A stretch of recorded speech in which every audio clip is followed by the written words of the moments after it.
मोहन अपनी पत्नी रागिनी, पिता रामलाल और बेटे गौरव के साथ एक किराए के घर में रहता था। वो पेशे से एक मिस्त्री था और जैसे तैसे अपनी जीविका चला रहा था।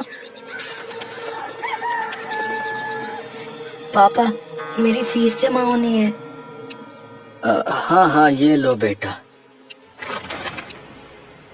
पापा, ये कम है। आप भूल गए क्या? मैंने आपको बताया तो था कि इस साल फीस बढ़ गई है। अच्छा, हाँ हाँ, पर चल तू इतना ही ले जा बेटा। अभी इतना ही है। मैं तेरी मैडम से बाद में बात कर लूंगा। अच्छा, ज्यादा परेशान ना हो, आ जाओ खाना खाओ। अरे नहीं नहीं, परेशान नहीं हो रहा हूँ। बस ये सोच रहा हूँ कि खर्चे बहुत बढ़ रहे हैं। हाँ ये तो है, मैं भी कुछ काम शुरू करूँ? नहीं नहीं, उसकी जरूरत नहीं है, मैं संभाल लूंगा। तभी अचानक उसके पिता बुरी तरह खांसने लगे। अरे अरे, क्या हुआ पिताजी, क्या हुआ?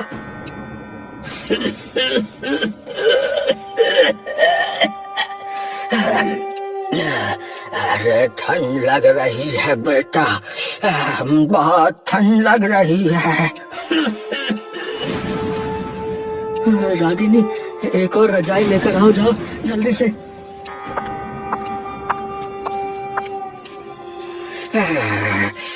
बेटा मोहन, तेरे ऊपर बहुत बोझ आ गया है ना? अरे नहीं तो किसने कहा? अरे बेटा, बूढ़ा जरूर हूँ, लेकिन कान अभी भी काम कर रहे हैं, सब जानता हूँ। अरे आप फिक्र मत करो पिताजी।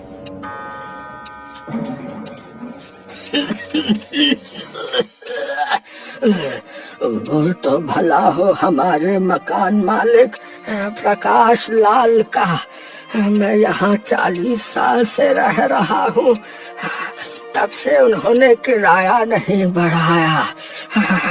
आज भी वही वो 100 रुपए लेते हैं। अरे बहुत भले आदमी हैं। हाँ, ये तो सही बात है, लेकिन अब आप ज्यादा मत बोलो, आराम करो, क्योंकि आपको बहुत खांसी भी आ रही है।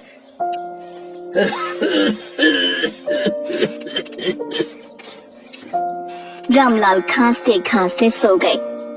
इस बीच एक दिन सर्दी अपने चरम पर पहुंच गई। हवा ऐसे चल रही थी जैसे किसी ने बर्फ का तूफान खोल दिया हो। उस शाम मोहन बाहर काम से लौटा तो उसके हाथ पैर सुन्न थे। अरे राम राम राम राम, आज तो बहुत ज्यादा सर्दी है। पापा, मेरे हाथ पैर सुन्न हो रहे, बहुत सच में बहुत ठंड है। अब जल्दी आ जाते तो अच्छा होता, आज पिताजी की तबीयत बहुत खराब है। मोहन ने तुरंत चारपाई पर पड़े अपने पिता की तरफ नजर डाली। रामलाल बुरी तरह कांप रहे थे, उनकी खांसी अब और बढ़ चुकी थी।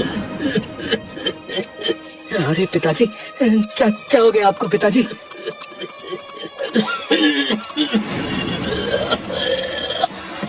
अरे बेटा,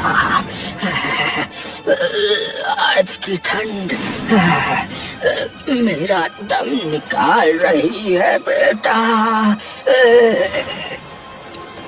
मैंने 2 रजाइयां और उड़ा दी, पर उनका बदन फिर भी जल रहा है और ठंड भी लग रही है। मोहन के चेहरे पर डर उतर आया। वो समझ गया था कि ये सिर्फ साधारण ठंड नहीं है। मैं डॉक्टर को बुलाता हूँ, नहीं तो कुछ गड़बड़ हो जाएगी। वो बाहर भागा और डॉक्टर को बुला कर लाया। देखिए, ये हालत अच्छी नहीं है, इनको हाइपोथर्मिया हो गया है, इनको अभी तुरंत अस्पताल ले जाइए। डॉक्टर साहब, पैसे तो... देखिए, पैसे बाद में सोचिए, अभी इन्हें ले जाना जरूरी है, वरना देर हो जाएगी। जितना है उतना उठाकर दे देते हैं, पर चलिए इन्हें बचाना है। मोहन ने पिता को शॉल में लपेटा, कंधों पर उठाया और दरवाजे की ओर बढ़ा, लेकिन तभी रामलाल का शरीर अचानक ढीला पड़ गया। पिताजी, पिताजी, पिताजी, पिताजी बोलिए, पिताजी, पिताजी, पिताजी। दादू, दादू।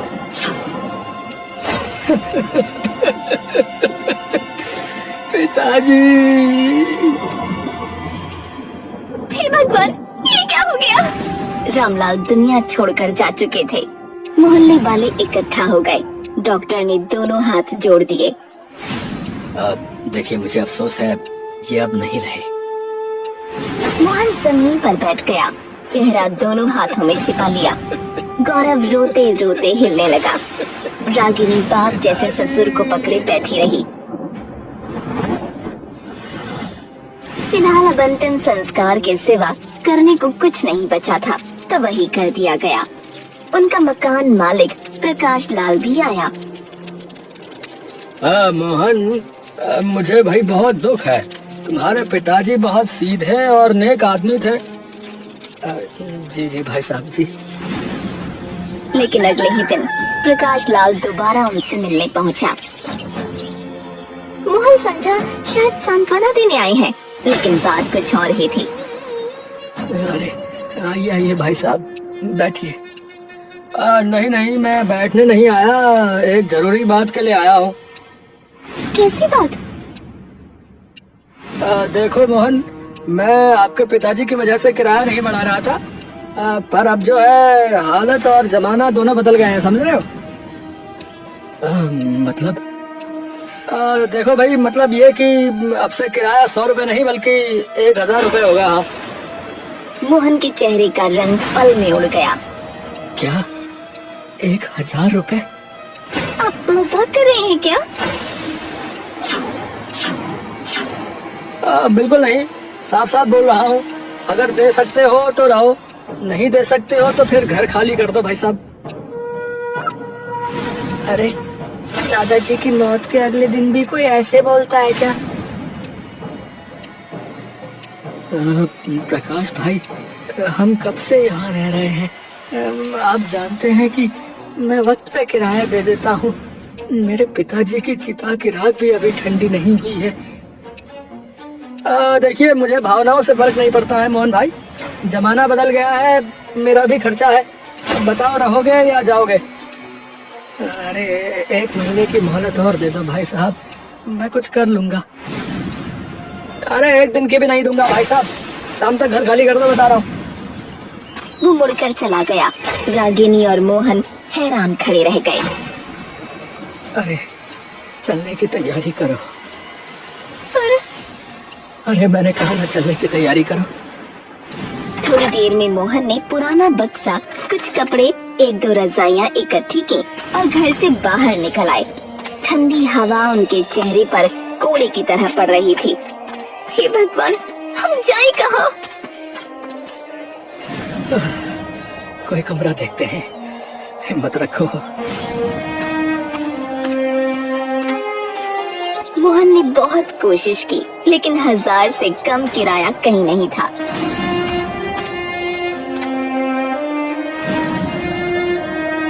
मोहन निराश होकर फुटपाथ के किनारे बैठ गया और तीनों ने एक रजाई में खुद को ढक लिया। वो रात बहुत ठंडी थी, हवा बदन काट रही थी। रजाई में घुसकर भी पूरा परिवार कांप रहा था। कहीं हम लोग ठंड से मर न जाए। जैसे तैसे रात कटी और सुबह सुबह की धूप जैसे किसी ने जीवन दान दे दिया हो। पापा, हम ऐसे नहीं रह सकते, कुछ कीजिए ना पापा। हाँ मोहन, कम से कम एक झोपड़ी ही बना लो।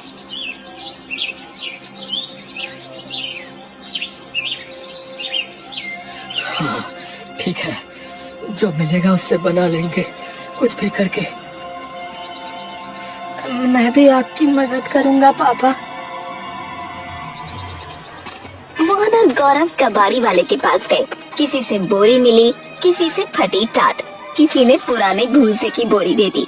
फिर दोनों मैदान की तरफ आए जहाँ टूटी लकड़ियाँ पड़ी थीं। दोनों लकड़ी गाड़ते, टाट बांधते, भूसा ठूंसते गए।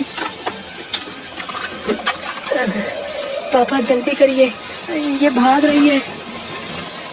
अरे अरे मैं तो कस रहा हूँ, तो पकड़ के रख। ये बोरी इधर लगा दो, हवा कम लगेगी।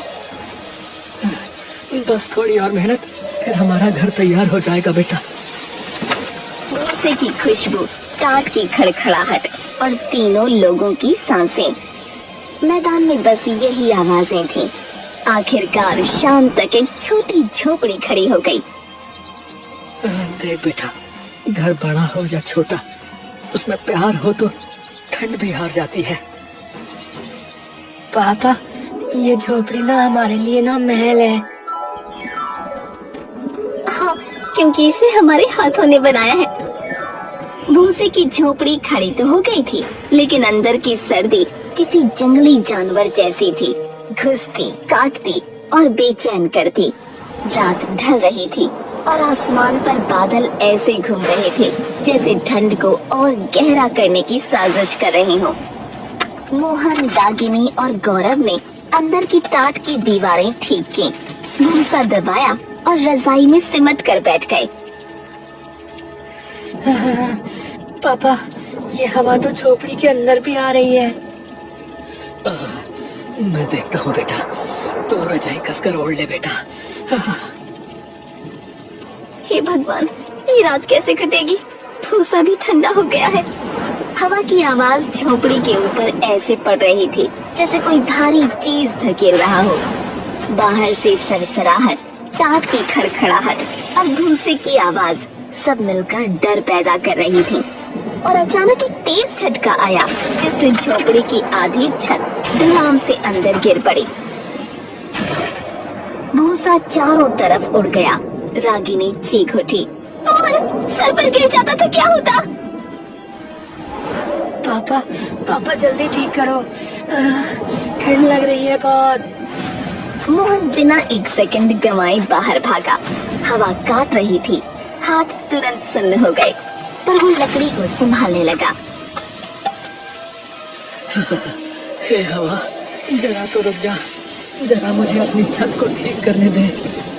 मैं पकड़ती हूँ, आप भाग भाग के टाट नहीं बांध पाएंगे। पापा मैं भी पकड़ूंगा। तीनों उस रात एक सैनिक टुकड़ी की तरह सर्दी से लड़ रहे थे। मोहन ऊपर लकड़ी टिकाता, गौरव नीचे से पकड़ता, रागिनी टाट दबाकर भूसा भरती जा रही थी।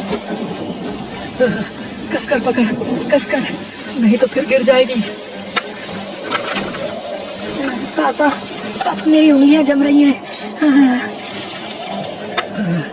बेटा सहले बेटा, ये छत हमें बचाने के लिए ही है।